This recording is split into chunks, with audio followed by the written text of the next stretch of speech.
जैसे कि आप में से दो चार लोग जानते हैं कि मैं हिमाचल से बिलोंग करता हूँ। तो यूजुअली क्या कहते हैं, हिमाचल वालों के बारे में स्टेरियोटाइप होता है कि हिमाचली लोग काफ़ी ऑनेस्ट होते हैं। और मेरा तो नाम ही सुशील है। बट मैं बिल्कुल भी ऑनेस्ट नहीं हूँ। मुझे याद है मैं 9th क्लास में पढ़ता था। तो मेरी पैंट की जेब में से मेरी मदर को सिगरेट मिला था। तो ऐसे में ऑनेस्ट होके मैं अपनी माँ को ये नहीं बोल सकता ना कि मम्मी, कूल बनने के लिए पीना पड़ता है, ब्रो कोड है। तो तो मैंने बोला, मम्मी मेरी ये पैंट तो पिछले 4 दिनों से उज्जवल के पास थी। मुझे नहीं पता कब से वो ये सब करने लगा है। उसके मम्मी पापा को पता चलेगा तो कितना बुरा लगेगा ना। इसके बाद मुझे कोई फर्क नहीं पड़ता कि उज्जवल की जिंदगी में अंधेरा हो जाए। इस बार वैलेंटाइंस डे के दिन मैं मेरी गर्लफ्रेंड के पास गया था। तो उसके पापा ने मुझे देख लिया। तो ऐसी सिचुएशन में मैं ये नहीं बोल सकता कि अंकल मैं आपकी बेटी से बहुत प्यार करता हूँ, अभी भी प्यार करने आया हूँ। तो मैंने बोला, अंकल मैं यूट्यूब पे एक शॉर्ट फिल्म बनाने वाला हूँ और उसमें आपकी बेटी एज ए हीरोइन होगी। फिल्म फिल्म पूरी फैमिली फिल्म होगी, क्योंकि मेरे यूट्यूब चैनल का नाम है सुशील लड़का। ये सिर्फ यूट्यूब चैनल के प्रमोशन के लिए था। आराम से रिलैक्स। हाँ, यूट्यूब चैनल के प्रमोशन के लिए था।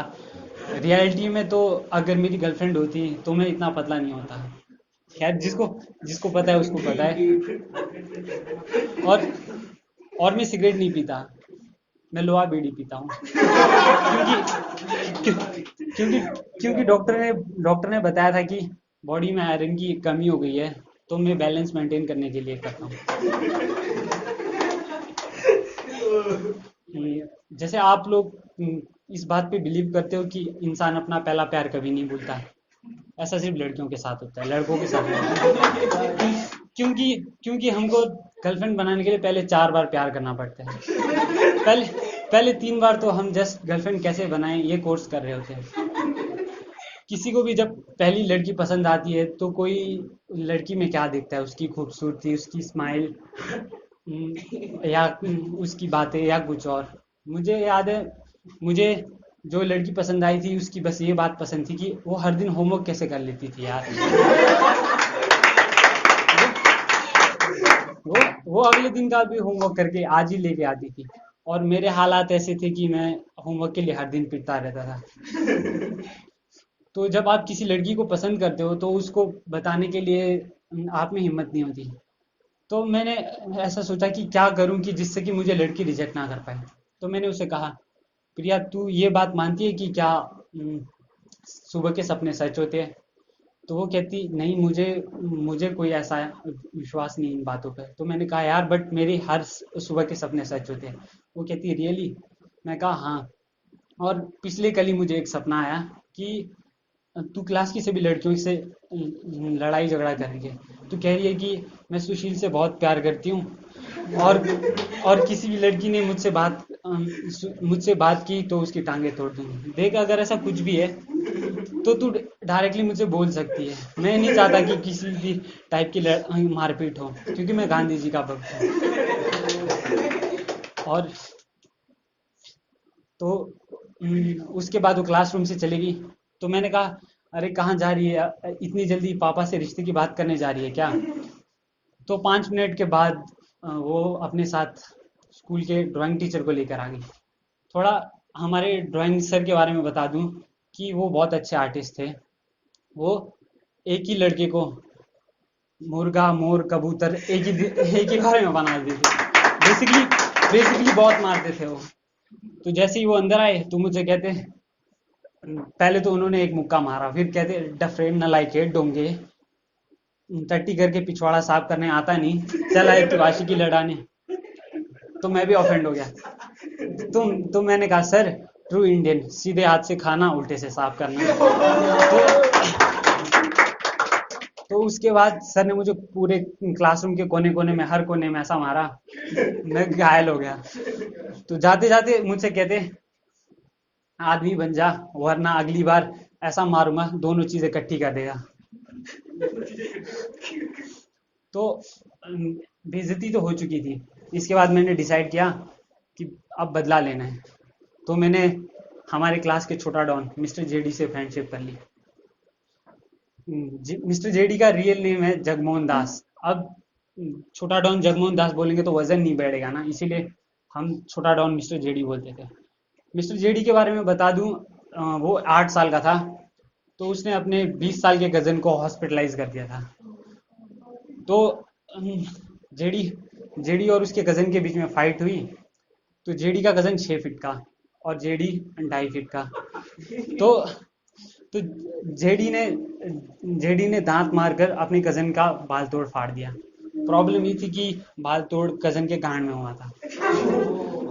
हम लोग सिर्फ बोलते हैं ना कि यार भाई तेरी गांड फाड़ दूंगा। जेडी ने 8 साल में करके दिखाया। तो ये तो जस्ट उसके बचपन की बात है। एक दिन स्कूल में जेडी अपने दोस्तों के साथ हमारे बेसिकली मैं हिमाचल से हूँ तो हमारे स्कूल के साथ में जंगल पड़ता है। तो जो भी लड़के होते हैं बीड़ी सिगरेट पीने के लिए वहीं जाते हैं। तो ऐसे ही जेडी और उसके दोस्त बैठ के जॉइंट बना रहे थे। तो ऐसे में ड्राइंग सर के साथ 2 टीचर्स और आ गए। तो जेडी के दोस्त सब भाग गए पर जेडी के हाथ में जॉइंट था। तो जस्ट अब 10 मीटर का गैप है जेडी और टीचर्स के बीच में। जेडी पैंट खोल कर बैठ गया और ये आदमी पूरे स्कूल को बोलता रहता है आदमी बन जा वरना पैंट खराब करेगा। सबके सामने दोनों चीजें इकट्ठी करेगा। जब बंदा सामने कर रहा है तो ये मुंह फेर के चला गया। तो उसके बाद मैंने जेडी से फ्रेंडशिप कर ली। तो मुझे याद है कि एक दिन क्लास में फ्री क्लास नहीं हो रही थी तो हम सब गाने गा रहे थे। तो जेडी गाना गाने लगा हनी सिंह का वो गाना जो लिटरली मैं नहीं गा सकता। मैं जस्ट बैकग्राउंड म्यूजिक दे रहा था टंग टंग टंग टंग टंग टंग। तो तो तो कुछ लड़कियों को पसंद नहीं आया तो लड़कियों ने जाके कंप्लेंट कर दी। तो हमको प्रिंसिपल ऑफिस बुलाया।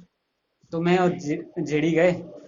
तो प्रिंसिपल कहता क्या सुन रहा हूँ तुम्हारे बारे में, तुम लोगों ने पूरे स्कूल का माहौल गंदा करके रखा है। तो मैं भी जेडी के कॉन्फिडेंस में आ गया। मैंने कहा सर ये गंदगी की बातें करने वाले कौन है, आखिर उनको कह दो कि बात तो वो भी मारती होगी जिसका नाम खुशबू होता है। तो बस मेरा इतना कहना था। तो उसके बाद पूरे टीचर्स ने मिलकर सर्कल बनाया और हम दोनों के साथ ऐसा फुटबॉल खेला कि गोल्स का भी शतक हो गया। जेडी छोटा था वो सर्कल से खिसक गया। 100 में से 80 गोल्स मैंने ही खाए। तो तो तो तो उसके बाद हम क्लासरूम आए। तो क्लासरूम में फ्रेंड्स कहते यार क्या हुआ, सब कह रहे कि तुम बहुत पिटे।